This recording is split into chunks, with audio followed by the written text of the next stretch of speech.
Hey guys, hope you're well, and welcome back to another episode. Today we venture into the deep wilderness on DK Isle to reclaim our stolen banana hoard in the iconic 1994 Super Nintendo classic, Donkey Kong Country.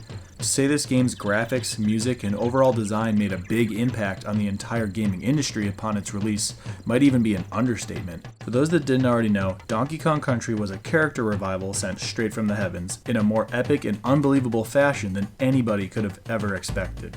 Donkey Kong, of course, started off in the arcade. From the very beginning to the last we had seen from him up until this point, it was nothing like the character at all we were about to see. Donkey Kong Country wasn't just amazing, it was groundbreaking. Rareware was able to feature pre-rendered graphics, achieved through a compression technique that allowed for 3D models to be converted into sprites without losing much detail. The British studio founded by Tim and Chris Stamper had purchased Silicon Graphics workstations to make this possible. The essence of lighting was present, with such fluid and realistic looking sprites. It really came at an important time too, as anticipation naturally grows for whatever new console might be around the corner. But Donkey Kong Country's technical prowess didn't just shine brightly on its own. Its outstanding visuals, mesmerizing soundtrack, and punchy sound effects made people second guess just what exactly the Super Nintendo was capable of.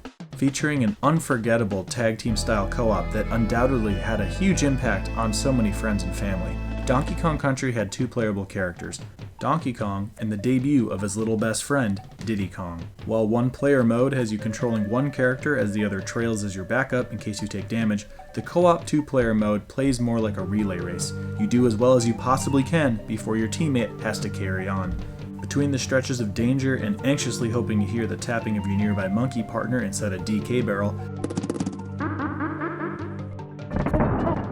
the game's beauty, sound, and pace kept you on the edge of your seat and engaged for its entire rope swinging, cave diving, animal riding, lake swimming, barrel shooting adventure.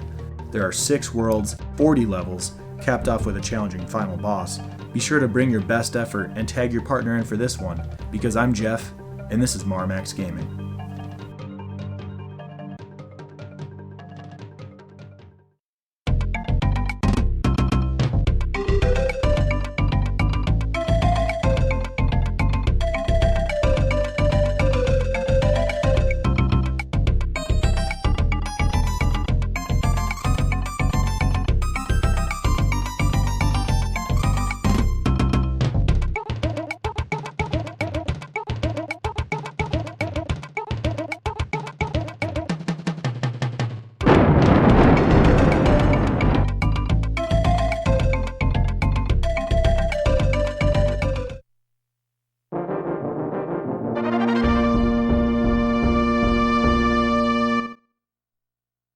So I mentioned that Rareware basically revived Donkey Kong as a relevant Nintendo character. He had his old series, which was rooted in the arcades on the NES and Game Boy. Something that flew over the heads of millions of its young players was the fact that Cranky Kong is standing on some metal red platforms that only some would recognize from the original Donkey Kong game.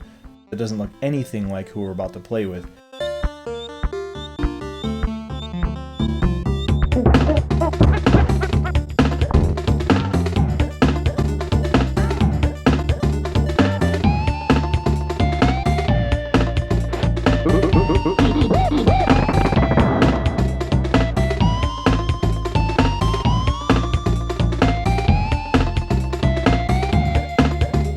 The music is kicking, the graphics are awesome already. What an amazing and unique start to such a game. As touched on earlier, we have 3 play modes, with single player, co-op with the tagging in, or a separate 2-player option where you actually take turns, more in line with Super Mario World for example. The opening world's theme and screen just puts a smile on your face, whether you're a new player or not.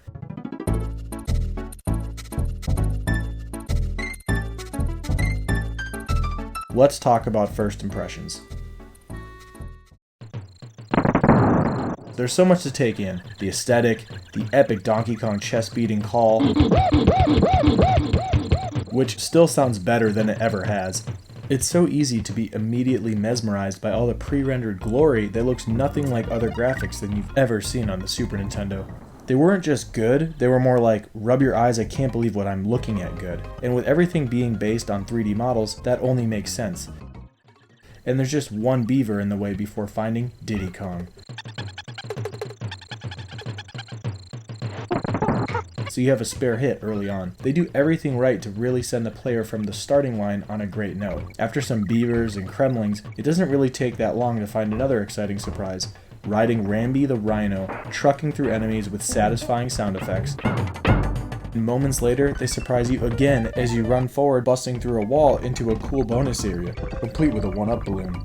I have to point out, once you come out of the first bonus room, you may just head to the right and finish the level, and that's what a lot of players would do. But if you were to stop for a moment and apply what just happened to, say, trying the wall down here, you find another bonus game, and that's just excellent design. Donkey Kong Country sets the tone that you're in for one heck of an experience with plenty of things to look out for in this monumental gaming achievement that's only just begun. Now we're dealing with a storm in the middle of the night.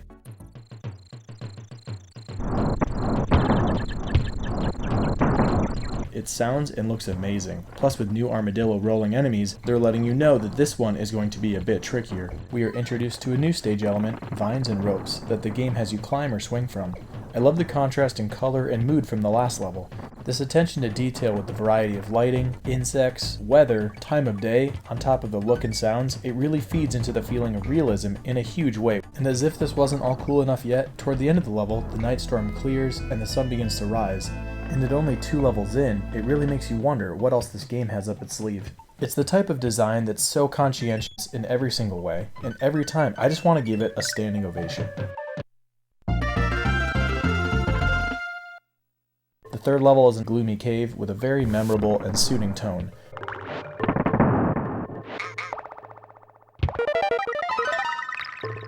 Tons of other secrets to find too. With there being 40 levels in the game, you'd be amazed at the way Donkey Kong Country continues to pull you along with its level design, new enemies and sounds, animal pal action, bonus stages where you rush to build up extra lives, a natural increase in challenge while being caressed by its audio and visual beauty. As you clear stages and move along on the overworld, we can see the trail leads us into the water for one of the finest audio-video treats of the 16-bit era.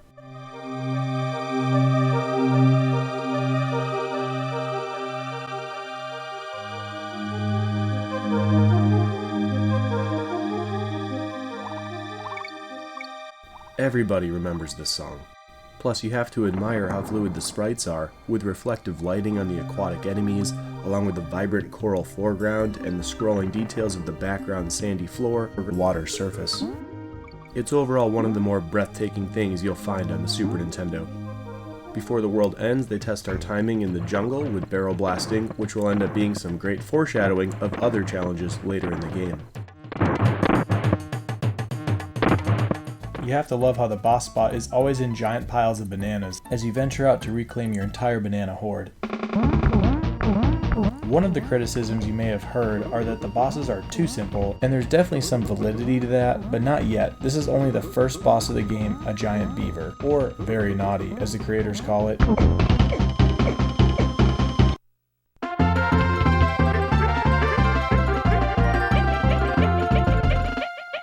Is a suitable end to a beautifully executed first world that gave us such a rich taste to get the player excited to see what else is in store. They don't disappoint with us moving higher up in the mountain and enter into the mines. There's a less upbeat tone as we descend deeper into the island. What's really awesome is we find Winky the Frog here too. He can be a bit slippery with his hopping control, so you have to be extra careful around the ends of platforms, but it's awesome the way he can land on anything, even through the quills on those damn bees. We're approaching one of the most memorable levels in classic gaming history. You can go and ask anybody that's played this, but the minecart level actually served as at least a temporary roadblock for some players. You have to appreciate the rattling of the tracks, oncoming enemies, carts, multiple gaps, and its theme that exudes suspense on top of it.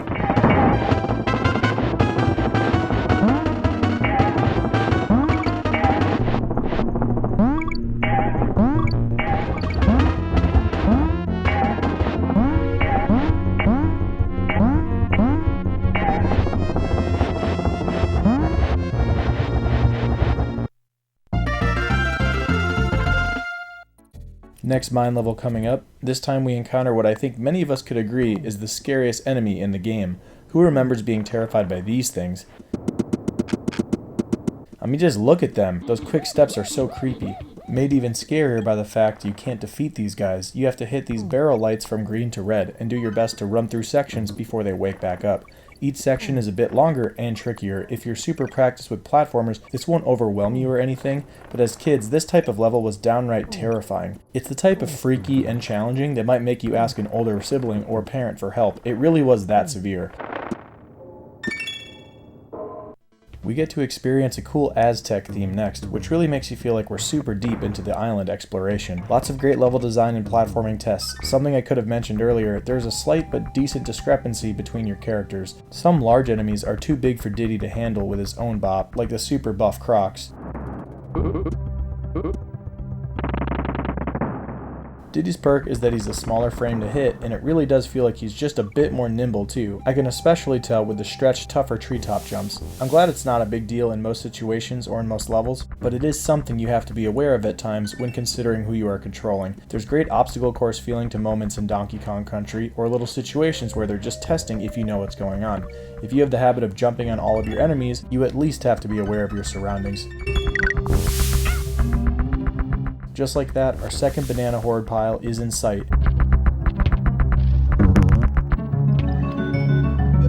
This time, it's against an even bigger enemy, the giant vulture, a giant necky. Shooting out a large coconut with a tire for you to bounce up on. It's a pretty simple thing to figure out, but I love the scale of the fight. It's a slight step up in timing and difficulty, so it's an excellent choice as the second world's boss.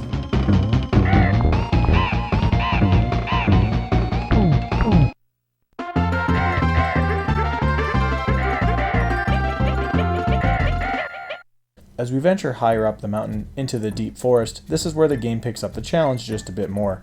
Vulture Culture is a sample of what a few of these stages are like, putting a lot of neckies, mini neckies, in a lot of different creative, fun, and challenging ways. Donkey Kong Country has some great mechanics as well. Similar to Mario, you can hold Y to dash, but that Y also gets you to roll or cartwheel. The really interesting thing about this is if you do it through an enemy, it increases your speed. So if you have multiple enemies in a row, you get extremely fast.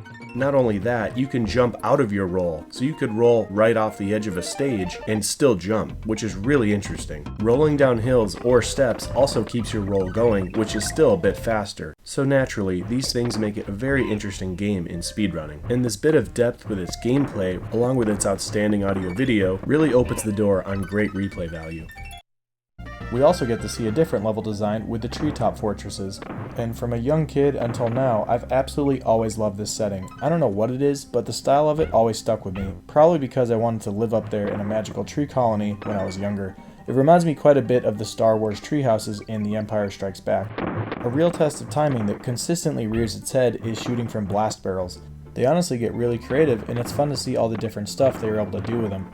Whether it's the timing window, shooting at a string of enemies, around hazards, or properly timing when you enter auto blast barrels, the ones with the white that shoot you out immediately, even when you don't want them to. As the consequences become steadily and consistently more deadly, there's more chance of attrition.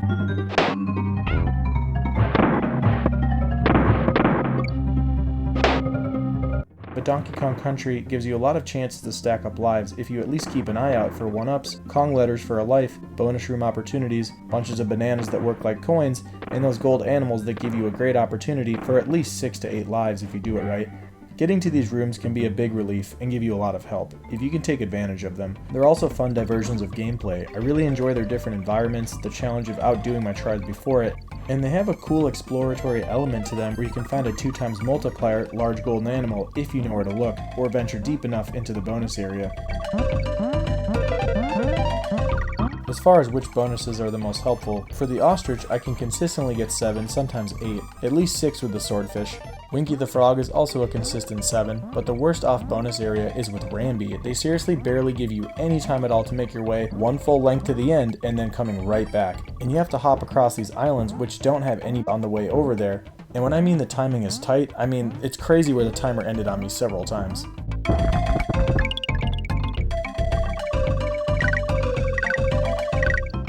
We actually get to experience a temple-themed level again, and this time it's more tense than before. I know it sounds silly these days, but getting chased down by these beavers in the stone wheels was actually one of the more anxiety-provoking things ever. Running for your life with these guys on your heels, it's a surefire way to get a kid to panic. It's a small detail, but I've always really liked when an overworld actually indicates what the next level might look like. Another game we've looked at before that does that well is Joe and Mac. Some people may not care, but to me it's pretty amazing what touches like this add to the feeling of actually being immersed as we venture out through a cohesive world. Donkey Kong Country is one of those games that just keeps getting better the more you know. So many little secrets and tricks hidden in plain sight. I actually went the longest time without having any idea you could do this with the steel barrels, and any friend I showed afterward was as shocked as I was. For the jungle environment looking as great as it does, you have to admire that they didn't give in to overplaying it even a little bit. In fact, there are only 4 jungle levels in the entire game. Pretty shocking, honestly. Similar to what we've seen before, the sun starts to set as you reach a point in the level. Plus you have barrel-throwing orangutans to deal with, which, depending on their placement and timing of throws, is one of the tougher enemies in the game. The ostrich is a huge help to avoid them entirely, or at least take a hit for you. Speaking of 4 level types, that's actually the amount of water levels we have in the game. Based on the overwhelming popularity of its song, Aquatic Ambience, it really speaks to how amazing and memorable this masterpiece of a song really is. It's no surprise that the challenge increases more and more, but it's not just done with more of the same. There's always something new to be had, and here it's full of menacing clams shooting pearls throughout the stage and around many of the turns that can absolutely catch you in the wrong position.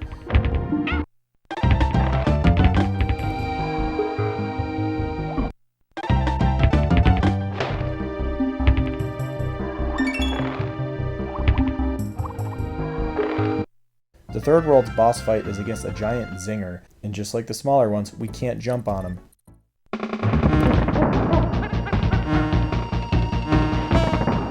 It's a great change-up to how the fight plays. It's really not too tough. Once you know the bee is invincible for a bit longer and longer after each hit, your Kongs fold and handle the barrels differently too, which keeps things interesting in how you go about taking this guy down.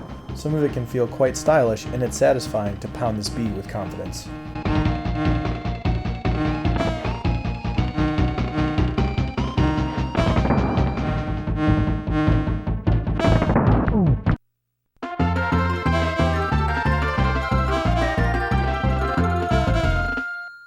Believe it or not, we're already at a point in the game that I guarantee at least one viewer never got past, or at least stuck on for a very long time. The save points in this game are fair enough, with 1 Candy Kong space in each world. The challenge is if you come to a new world with multiple levels in a row before revealing a Candy Kong space, or at least a Funky Kong's plane to fly yourself to another save point in another world to hold your progress. But this screen right here has definitely been burned into many memories in Gorilla Glacier, for good reason. Snow Barrel Blast is considered by a wide margin the hardest stage in the entire game, and one of the very toughest in the whole trilogy. What makes it so hard? Let's talk about it. It takes a bit of time to reach the toughest section, but as the name suggests, we have a ton of barrel blasting, and the type we're dealing with here is unique compared to anything else in the game. The slippery ice floors and some tricky enemy placement throughout also pose as some serious threats. I have to compliment the level though, quite a bit, on its beautiful transitions as you venture deeper into the oncoming snowstorm. And on top of it, we have a perfectly suiting eerie and atmospheric track that simply bleeds suspense, uncertainty, and danger.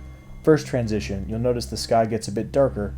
Shortly after, we see a bit of snowfall in the background, and after a couple sections, the sky becomes more washed out with white, giving the feeling that the snowstorm is on its way, and shortly after that, we see the sky becomes even whiter, again with heavier snowfall than before. And as soon as you blast your way to the checkpoint, that's when this snowstorm finally reaches you on your plane. Isn't it just amazing that they went through the effort of giving us 5 setting transitions, setting up the mood in such a way, all before we reach the most brutal part in the game. We encounter some seriously quick spinning barrels, and the sections with these are surprisingly long. They do a couple things in the beginning to try getting you used to the speed, where mistakes would cause you to lose a partner instead of immediate falls to your doom. That's the most unforgiving part. Even if you have both of your Kongs, it just takes one missed shot, and then you're all the way back at the checkpoint. There's just so much here to get through. It's one of the most drastic and steep increases to difficulty that you'll find in such a mainstream Nintendo title.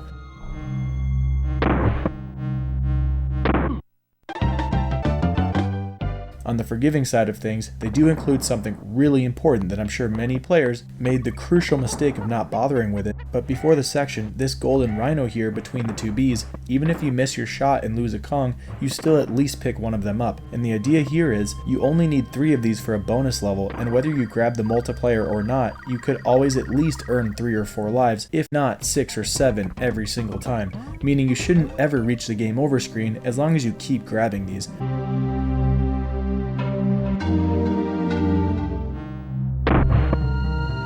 You could imagine, or probably remember, what this all does to your mental fortitude to focus so hard and so long for these 1 to 2 minute tense stretches, just to be sent back again and again and again.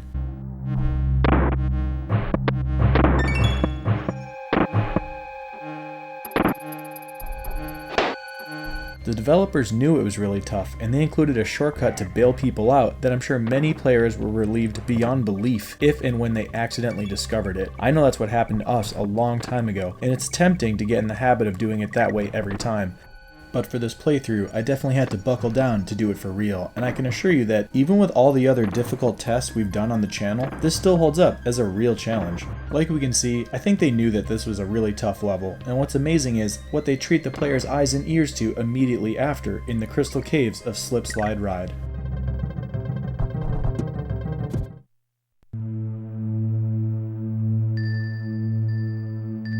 You know it's meant to be cherished and seen as special, being the only level setting in the entire game to be used just once.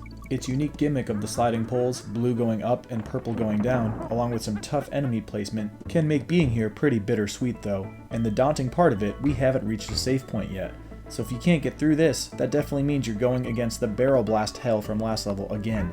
As I've played through this game a few times to get my thoughts together for this video, between last level and this, it definitely feels like the first real climax of the adventure, with how much we've overcome to get here, and the second climax being the end of the game. This level and its theme is synonymous with joy, beauty, and it resonates in the hearts of Donkey Kong Country fans as one of the very best moments in the entire series.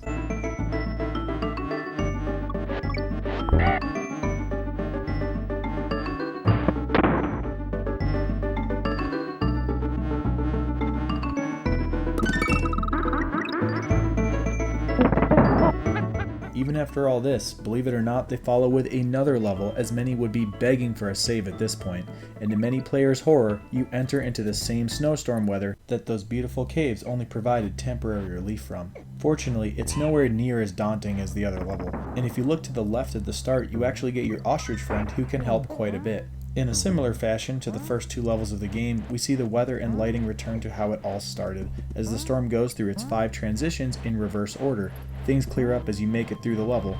It's kind of symbolic and lifts your spirit as you can say you're almost through the storm. There are a couple opportunities to show some style, while the worst parts are the dang claptraps and those barrel throwing orangutans in some really tough spots.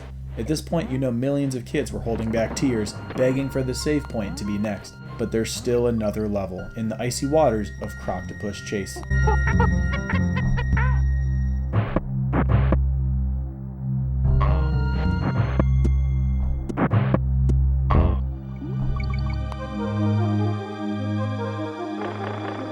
The level plays as you could expect. There are multiple sections where you need to quickly move forward and outpace many deadly spinning croctopuses, or croctopi if you will.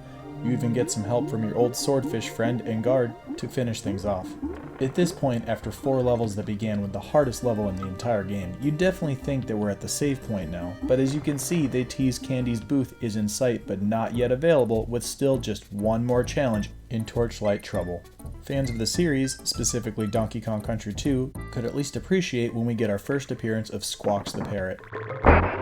And here he's carrying the light for us, which makes for a pretty cool change-up in gameplay, and the lighting feels quite realistic with how bright it is as you toggle back and forth. It's actually the only level in the game with this help, and the tests here actually feel a bit more fun and approachable than they've been in the few levels prior. I was surprised to realize that the cave settings like these are actually used the most in the game, with 6 of them, but since they're always full of different enemies with smart and unique designs, you'd never notice. It's actually really surprising that it's used the most. That's just how well Donkey Kong Country executes on each and every level, along with pacing out its variety so well.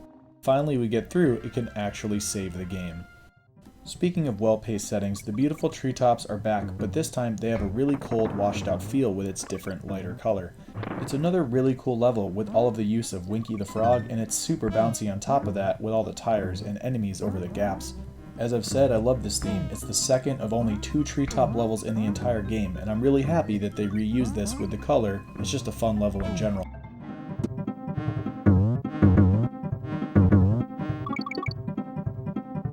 We're finally on the boss to get out of here and go on to the second to last world in the game. This boss is where some might complain. I never really minded as a kid, but they bring the Beaver back, and this time what's different aside from his color are the high invincibility jumps he does. It's a pretty easy fight still if you anticipate that he jumps further and faster as he gets hit, and you realize he jumps the amount of times that he's been hit. Just like every other boss, 5 hits earns you the next gigantic banana.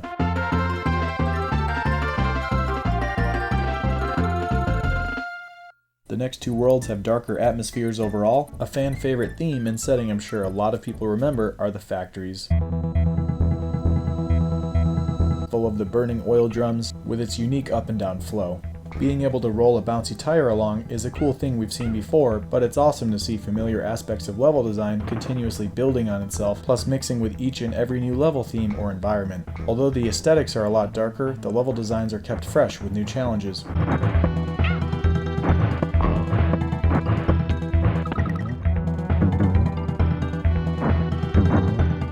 This track through the tunnels seems to often put your partner in a goofy spot. I can't imagine they didn't notice that, but must have been too annoying to bother fixing. There are only a couple of split moments in Donkey Kong Country that what you might see may make you laugh, and most of it's honestly all found on this type of level for whatever reason.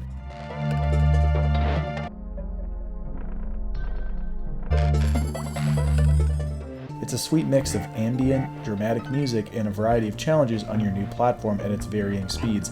It packs surprises and tests your reflexes, that's for sure.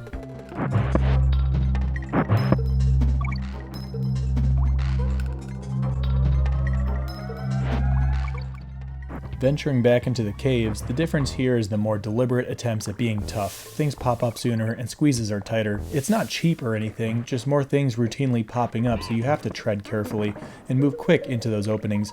The elevator sections get creative with a good mix of challenges, and if you don't have a barrel for those large enemies on ledges, better hope you're using Donkey Kong.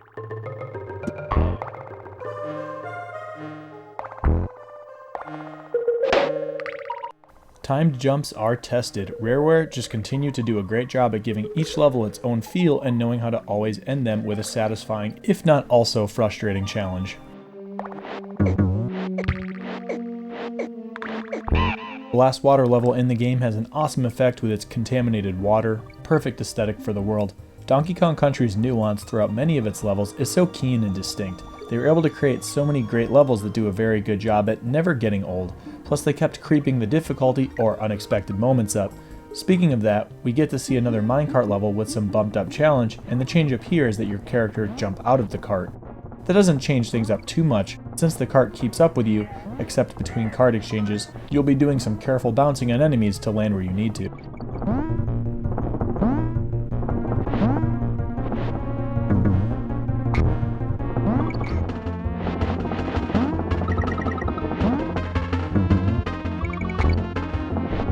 We get to see a factory setting again in Blackout Basement with the lights going in and out, and they use that often to catch you off guard if you dare to run ahead when you can't see anything. There's a lot of fun to be had. It's another well-designed level with increasing challenge, and the new level gimmicks do well to keep things feeling new as we venture deeper and deeper into Donkey Kong Country.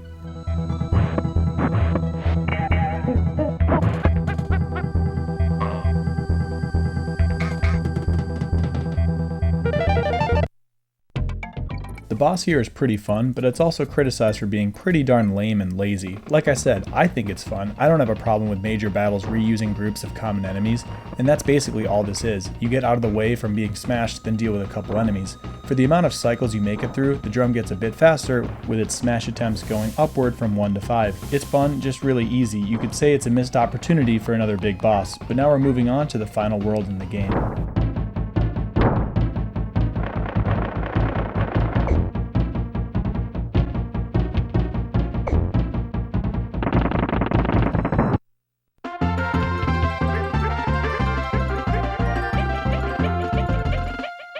The darker, more melancholy tone continues with another tunnel walkway setting. It's surprising to realize just how many levels have these darker aesthetics because it's truly not the first thing that comes to mind when somebody mentions Donkey Kong Country. We're on a track again, and this time there are fuel containers to snag, playing in rounds of tests, and there's solid creativity with a constant feel of anticipation of what you need to react to next, with sometimes multiple parts involved to keep from running out of power and falling to your doom. Don't be surprised if you lose multiple lives on stages like this, because any little mistake is all it takes to be sent back for another try.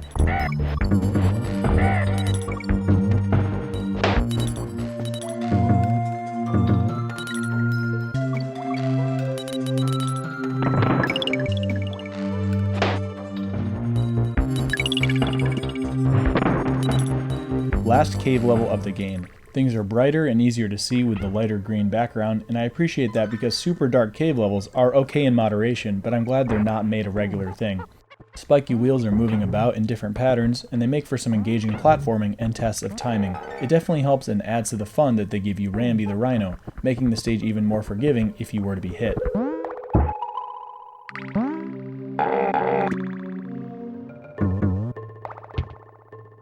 We have another mine level with Misty Mine, and I really like the graphical layer they added here, similar to that toxic lake. It honestly reminds me of something you might see in Donkey Kong Country 2 or 3. It's just a continuation of fun with plenty of TNT barrels, snakes, with rope sections to break it up. What makes the level even easier is again some help from an animal friend. We find the ostrich, along with all the Kong letters in a bonus room, and then it's just a matter of time of running through everything to the next stage, which takes place in another mine actually.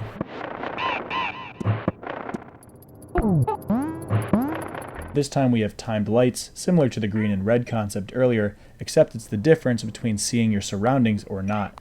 Aside from the lights, a real change to notice here is how these dark purple claptraps act way differently than normal. You have to jump on them, sometimes they crawl quickly and can be a pain, but these guys actually jump the exact same time you do, giving players quite the rude surprise. If you don't have the higher ground, you need your timing and spacing to be just right.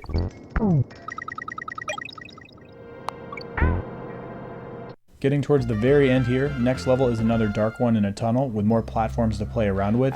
It's cool and fun to approach situation after situation that requires a good quick call of movement.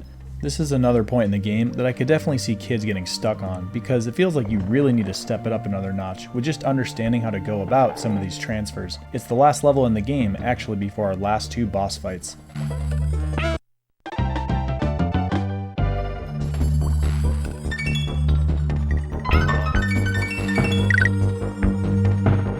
So I mentioned earlier why some people may feel like they could have done more in regard to the creativity with their bosses, and as we approach another reskin duplicate with Neki Sr., we can see why that at least makes some sense. I like the boss fights, they're fun, but the fact is they redesigned and tweaked your first world and second world boss, plus last world just used 2 sprites of a can to drop common enemies. With all of the recycling, I'm not saying I don't want any of these bosses in the game, I think they're all great, but they could have been included in more of a boss rush altogether, honestly, with a couple other unique ideas. He's the last obstacle we encounter before the final boss in the game.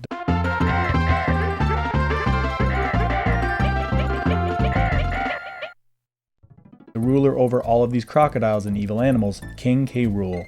Something that I had no idea about was that King K Rool's ship was subtly getting closer to Donkey Kong Isle after every single world we played through. Is that not the most mind-blowing thing ever, if you didn't already know that? They probably thought everybody would notice, and maybe some of you did, but honestly, as I've played the game growing up or even recently, I never even realized the ship was inching closer. That's an awesome detail. Here we go into Gangplank Galleon aboard K Rool's ship with DK Isle in the background. Very cool touch.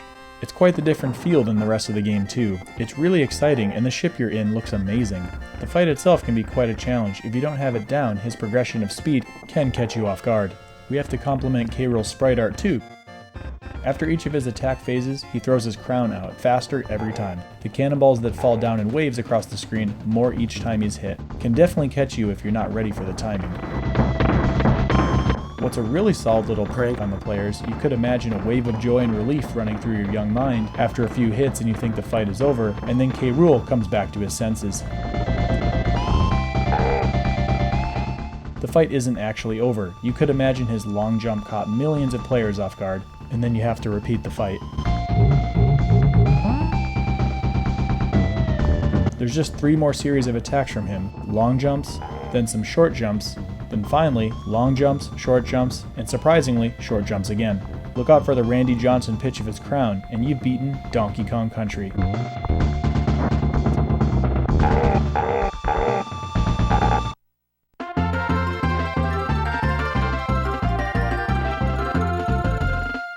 We get one last lecture from Cranky Kong. Well done, Donkey, my boy. Who would have thought a young whippersnapper like you could have beaten that bunch of no-good Kremlings? You've made an old man proud. Go and look in your hoard. I think you'll be in for a surprise. He continues to say, if I had been playing, I'd have found everything. I'm sure there must be some bonus rooms you haven't found, and now we can see our banana hoard has returned to its former glory.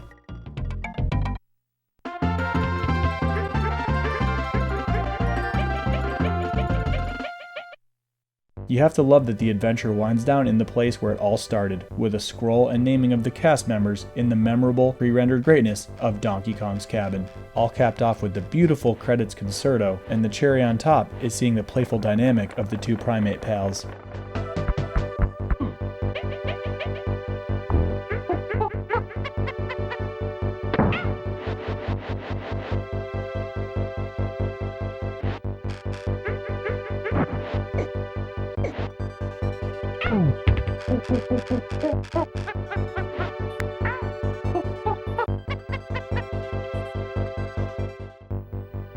Donkey Kong Country. It was amazing then, and you know what? It's amazing today. And overall, I think I'd like to say,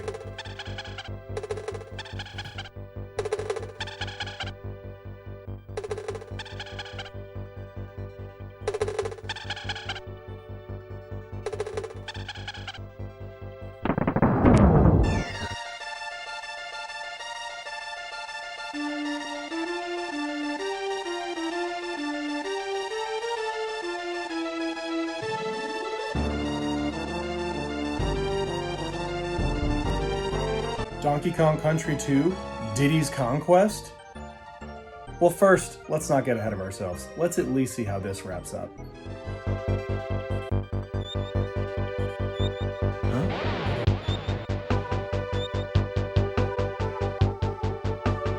In under an hour with one life? Cranky Kong, you're on.